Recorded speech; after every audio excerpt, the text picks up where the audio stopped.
How to add money to Cash App from bank account. Hello everyone, I am Bishaka and welcome to our channel.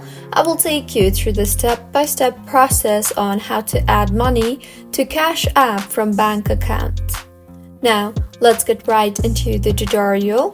Cash App operates more efficiently when you connect it to your established bank account. Once linked, you can seamlessly add funds from your bank account to your Cash App balance, streamlining the process for a swift and effortless bank transfer.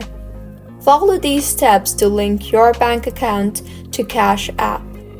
Firstly, go ahead and open the Cash App application on your device and tap on the profile icon located on the app home screen at the top right. Further, choose Linked Banks option and then select Linked Bank option you see there. Now, go ahead and follow the provided prompts on the screen to complete the process. So, this is how you can add money to Cash App from bank accounts. If you find this tutorial helpful, please like the video and do comment if you have any queries. Also, do subscribe to our channel Login Giants for similar helpful tutorials. See you on the next one.